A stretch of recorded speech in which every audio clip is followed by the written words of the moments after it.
सिंह साहब एजुकेशन में आप सभी का स्वागत है। आइए पिछले वीडियो में हम अध्याय 2 प्रश्नावली 2.2 के पहला दूसरा और तीसरा सवाल हल कर चुके थे। आइए आज इस सवाल में चौथा हल करते हैं।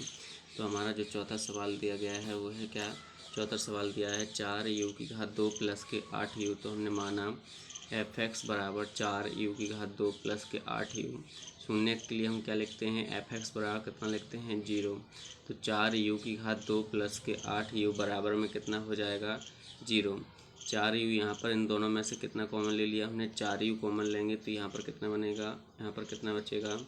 यहाँ पर तो यानी कि 4 और u कॉमन आ गया, u बचा। यहाँ पर 4 दूनी कितना बचा? 8। तो यहाँ पर 4u बराबर 0 ले लिया और एक बार u प्लस के 2 बराबर हम कितना ले लेंगे? 2u प्लस के 2 बराबर भी 0 ले लेंगे। तो यहाँ पर हमारा कितना बचेगा? u कितना बचेगा? माइनस का 2। u बराबर कितना बचेगा? माइनस का 2। और यहाँ पर u बराबर 0, यहाँ पर u बराबर क्या बचेगा? माइनस का 2। अब अतः बहुपद 4u प्लस के 8u के शून्य 0 और कितने हैं? माइनस के 2। 0 और माइनस के 2 हैं। अब शून्य कोण गुणांकों के बीच तुलना करने पर किस समीकरण से? ax² 2 प्लस के bx प्लस के c से तुलना करने पर। तो चलिए यहाँ पर a बराबर कितना आ गया? 4 और b बराबर कितना आ गया? 8 और c बराबर 0 ही है, क्योंकि जो हमारा अचर पद है वो अचर पद का गुणांक है ही नहीं है यहाँ पर। शून्यकों का तो अब यहाँ पर देखिए शून्यकों का योगफल बराबर होता है माइनस x का गुणांक बटे x² 2 का गुणांक। तो यहाँ पर यानी कि x का जो गुणांक है वो क्या है? 8 है। x का गुणांक कितना है? x का गुणांक 8 और जो हमारा a का गुणांक है वो कितना है? 4 है। तो यहाँ पर ये बीटा बराबर कितना आया है हमारा? माइनस के 2। बीटा बराबर कितना आया था? माइनस के 2। 4 एकम 4, 4 दूनी कितना? 8। तो यहाँ पर माइनस का 2 बराबर में यहाँ पर भी कितना आएगा? माइनस का 2। यहाँ पर भी आपका माइनस का 2 आ जाएगा। तो दोनों जगह हमारा क्या आ गया है? माइनस का 2, माइनस का 2। दूसरा, शून्यकों का योगफल गुणनफल। शून्यकों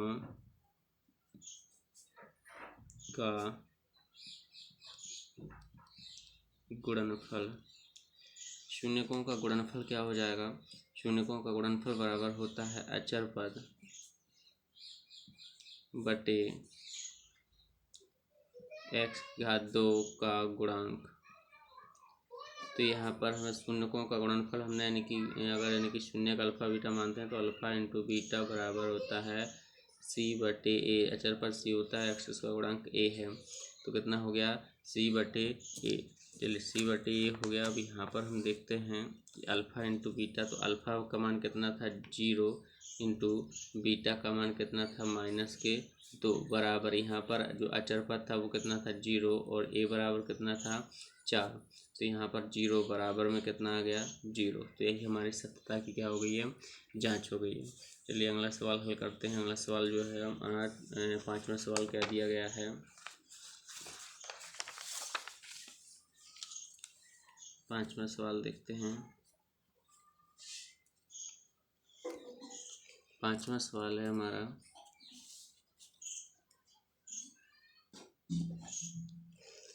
5वां सवाल क्या है? t² 2 माइनस के कितना? 15। t² 2 माइनस के कितना है?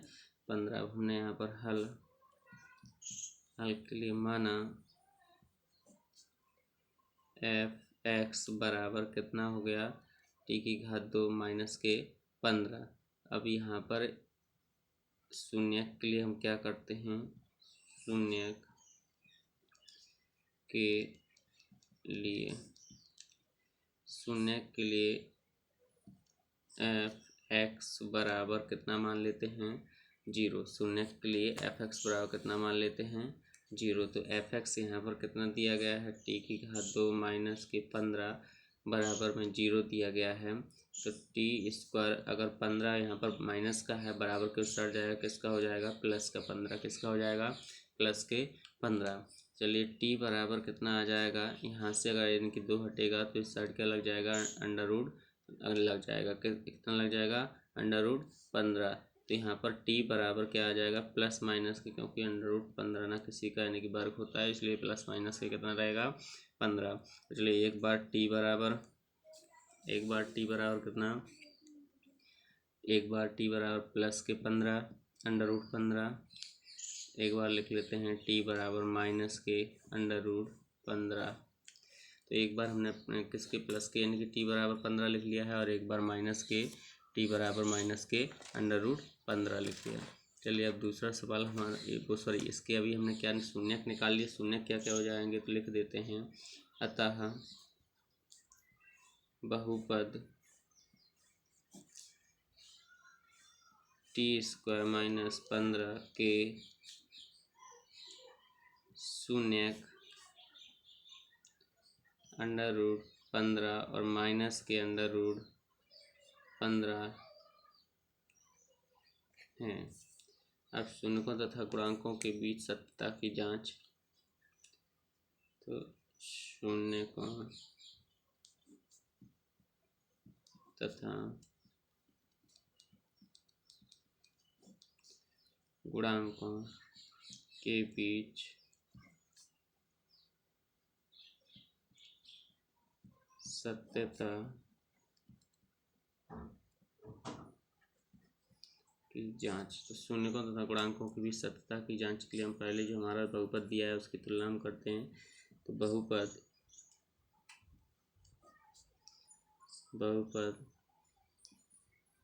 t² माइनस 15 की तुलना ax² प्लस के bx प्लस के c से करने पर,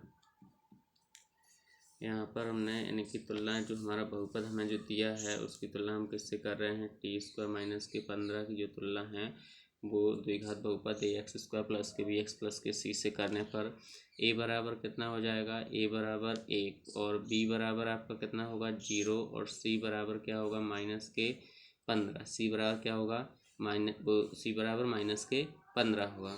चलिए यहाँ पर पहला देख लेते हैं।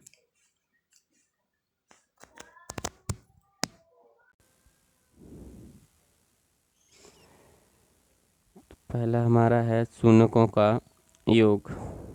शून्यकों का योगफल, शून्यकों का योगफल बराबर होता है माइनस x का गुणांक,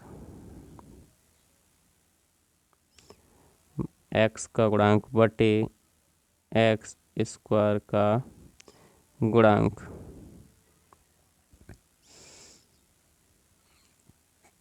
यहाँ पर शून्य के हमने क्या है, हमारे शून्य का आए हैं 15 और माइनस के 15, अल्फ़ा प्लस के बीटा। शून्यकों का योगफल अल्फ़ा प्लस के बीटा बराबर होता है माइनस b बटे a होता है। तो हमारा अल्फ़ा इंटू बीटा, अल्फ़ा कितना आया है √15 है, और प्लस जो बीटा है हमारा माइनस के कितना है √15, बराबर में हमारा जो माइनस b का मान कितना है 0 और हमारा a का मान कितना है 1। तो चलिए यहाँ पर यानी कि √15 माइनस ये प्लस माइनस क्या हो जाएगा, माइनस 15 और 0 बटे 1 दिया है, इसका मान कितना होता है 0। प्लस 15 से माइनस का 15 भी कट जाएगा, तो यहाँ पर क्या आ जाएगा 0 बराबर कितना आ जाएगा 0 बराबर 0। अब दूसरा यानी कि करते हैं शून्यकों का योग, शून्यकों का गुणनफल। तो शून्यकों का गुणनफल क्या होता है,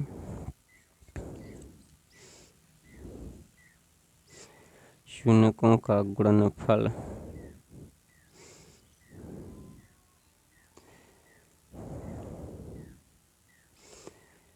यहाँ पर लिखते हैं शून्यकों का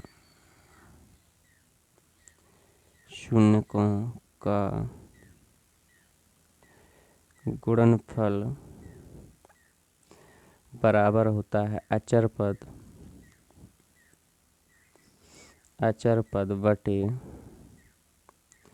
x² का गुणांक, अचर पद बटे x² का गुणांक। तो यहाँ पर अल्फ़ा इंटू बीटा बराबर होता है c बटे a, अल्फ़ा इंटू बीटा बराबर सी बटे ए। तो चलिए यहाँ पर अल्फ़ा इंटू बीटा बराबर सी बटे ए है, तो अल्फ़ा का मान हमारा हमने यानी कि 1 प्लस के 15 आया था रूट में, और दूसरा आया था माइनस के 15 रूट में। तो यहाँ पर 1 प्लस के 15 1 माइनस के 15 हमने रख दी, बराबर में सी का मान कितना था हमारा, सी का मान था माइनस के 15 और बटे ए का मान कितना था 1। तो यहाँ पर जब गुणा करेंगे रूट 15 का रूट 15 में गुणा होगा तो आपका आएगा 15 ही आएगा, और ये माइनस का चिन्ह लगा तो ये माइनस का हो जाएगा, और ये भी किसका हो जाएगा माइनस का 15। तो ये हमारी शून्यकोण और गुणांकों के बीच क्या हो गई है, संबंध की सत्यता की जांच हो गई है। चलिए अब अगला सवाल करते हैं। अगला सवाल हमारा क्या है, देखते हैं अगला सवाल। तो इसमें अगला सवाल यानी कि आपका इसमें अगला सवाल है, अगला सवाल छठवां सवाल क्या है, 3x की घात 2 माइनस के x और माइनस के 4 बराबर कितना है 0। तो यहाँ पर हमने माना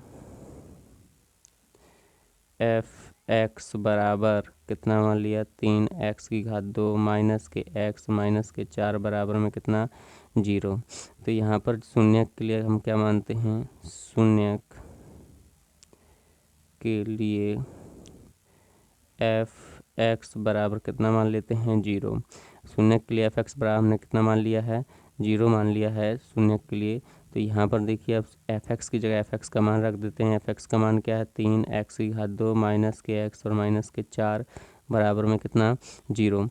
अब हमने आपको बताया था कि हमें जो यानी कि 3x की घात 2 माइनस के 4 माइनस के x माइनस के 4 है, इसमें सबसे पहले एक्स स्क्वायर के गुणांक का और अचर पद का गुणा करना है। तो 3 गुणित माइनस के 4 बराबर कितना होता है माइनस के 12। अब जो हमारा मध्य पद है, ये बीच वाला पद है, इस पद को हमारा यहाँ पर कितना है x है और उसके साथ गुणांक में कुछ नहीं है, तो कितना होता है 1। तो इस 1 के लिए हमें ऐसे दो भागों में यानी कि तोड़ना है, डिवाइड करना है कि यहाँ पर जब हम गुणा करें तो माइनस के 12 आना चाहिए, और जोड़ने या घटाने पर कितना आना चाहिए 1 आना चाहिए, या जोड़ने पर मिल जाए या घटाने पर मिल जाए। तो ऐसी संख्या जिसको यानी कि जोड़ने पर यानी कि या घटाने पर 1 आए, लेकिन यानी कि गुणा करने पर कितना आना चाहिए माइनस के 12। तो 4 माइनस के 3, तो देखिए 4 माइनस के 3, अगर 4 में से 3 घटाएंगे तो 1 बचेगा, और 4 और माइनस 3 का गुणा करेंगे तो कितना आ जाएगा माइनस के 12 आ जाएगा। तो हमारा यानी कि कौन कौन से हो जाएंगे 2, 4 और माइनस के 3। तो यहाँ पर हम लिख देते हैं 3x की घात 2 माइनस यहाँ पर 4 माइनस के 3 x और माइनस के 4 बराबर में कितना 0। 3x स्क्वायर माइनस, अभी चिन्ह माइनस का लगा रहने दो, x का गुणा अंदर कर लो तो 4x माइनस का कितना हो जाएगा 3x और माइनस के 4 बराबर में कितना 0। अब 3x की घात 2 माइनस का अंदर गुणा कर दो, तो जो माइनस का जब यानी कि अंदर गुणा होगा तो जो प्लस की संख्या होंगी वो माइनस की हो जाएंगी, और माइनस की संख्या क्या हो जाएगी प्लस। तो माइनस माइनस क्या हो जाएगा ये प्लस के 3x और माइनस के 4 बराबर कितना 0। अब ये दो के यानी कि जोड़े बना लो दो पदों के, तो एक जोड़ा ये बन गया, एक जोड़ा ये बन गया। अब इस वाले पद में क्या कॉमन दिख रहा है, तो हमारे लिए इस वाले पद में x तो कॉमन है, और ऐसी कोई संख्या नहीं जिसका दोनों में भाग चला जाए, तो x ही कॉमन है। तो यहाँ पर कितना बचेगा 3, और x की घात 2 थी तो एक कॉमन निकाल लिया हमने, कितना बचा 1, माइनस यहाँ पर यानी कि कितना है 4, x तो बाहर आ गया तो कितना बचेगा 4, प्लस यहाँ पर कोई भी संख्या हमें कॉमन नहीं दिख रही, यहाँ पर x है लेकिन यहाँ पर x नहीं है, यहाँ पर 3 है यहाँ पर 4 है, तो ऐसा कोई भी संख्या नहीं, तो हम क्या लेते हैं 1, कितना ले लेते हैं 1। तो यहाँ पर क्या बचेगा 1 का भाग 3 में देंगे 3x माइनस 1 का भाग 4 में देंगे 4 बराबर में कितना 0। अब इस पूरे पद में हमारे लिए कॉमन क्या दिख रहा है 3x माइनस के 4, दो जगह दिख रहा है कॉमन, यहाँ पर भी और यहाँ पर, तो इसको हम क्या ले लेते हैं कॉमन ले लेते हैं। तो यहाँ से हमने ये वाला जो कोष्टक में लिखा हुआ है वो कॉमन ले लिया, बचा क्या यहाँ पर x, और यहाँ से भी हमने कोष्टक में जो लिखा था 3x माइनस के 4 उसको कॉमन ले लिया, तो कितना बचा 1 बराबर में कितना हो जाएगा 0। तो अब यहाँ पर एक बार हम लेते हैं 3x माइनस के 4 बराबर 0, और एक बार x प्लस के 1 बराबर भी क्या ले लेते हैं 0। तो 3x माइनस के 4 बराबर 0 लिया, इसको हल करेंगे तो 3x और ये 4 है इस साइड माइनस का, बराबर के सर जाएगा किसका हो जाएगा प्लस का। अब दूसरा x बराबर यहाँ पर जो 3 है वो x के साथ गुणा में है, बराबर के सर जाएगा कहाँ पहुँच जाएगा भाग में और बटे में, तो ये कितना हो जाएगा 4/3। अब यहाँ पर भी ऐसे ही x प्लस के एक है, एक उस बराबर के उस तरह जाएगा, किसका हो जाएगा, माइनस का एक। तो ये तो x बराबर माइनस का एक ही आएगा, और ये कितना आ गया, x बराबर 4 और 3।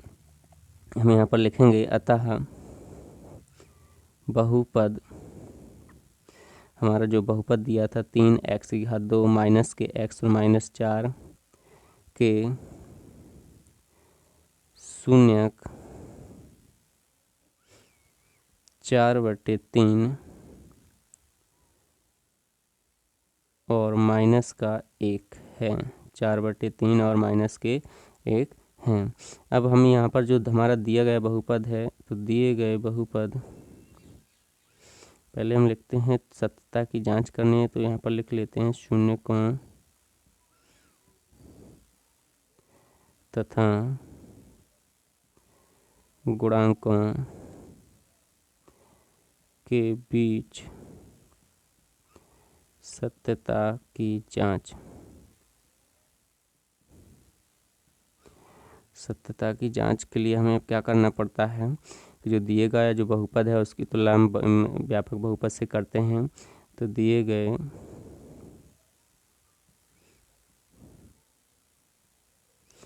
बहुपद की तुलना ax⁻² प्लस के bx प्लस के c से करने पर, इसकी तुलना हम व्यापक बहुपद से करते हैं। तो व्यापक बहुपद से करने पर हमारा a बराबर कितना मिलता है, a बराबर 3 और b बराबर कितना मिलेगा, यहाँ पर x है तो यहाँ पर भी x है, b का मान किसका हो जाएगा, माइनस का 1 और c बराबर किसका हो जाएगा, माइनस का 4। यहाँ पर a b और c के हमने मान निकाल लिए हैं। यहाँ पर हमारे लिए b बराबर में 0 नहीं दिया है, ये हम f(x) बराबर 0 मानते हैं।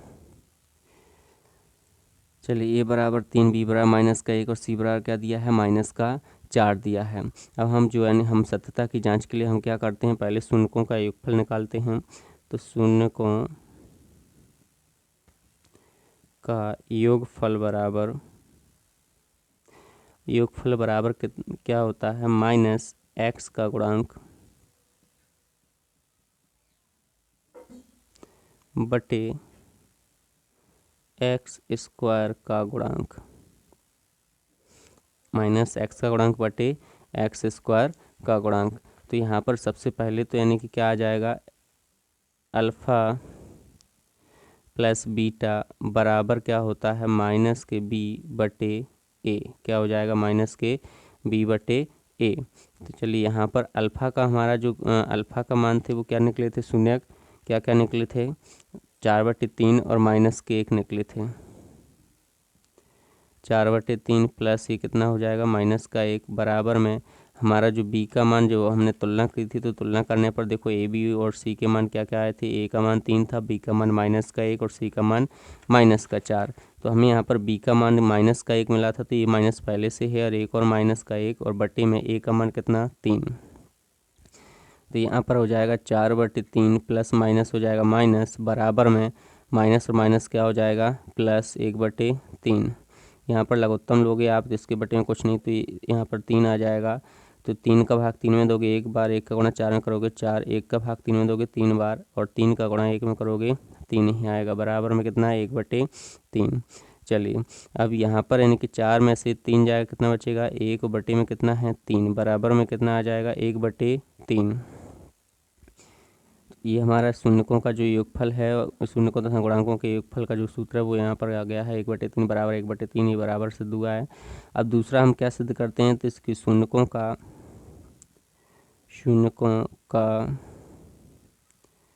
गुणनफल बराबर होता है अचर पद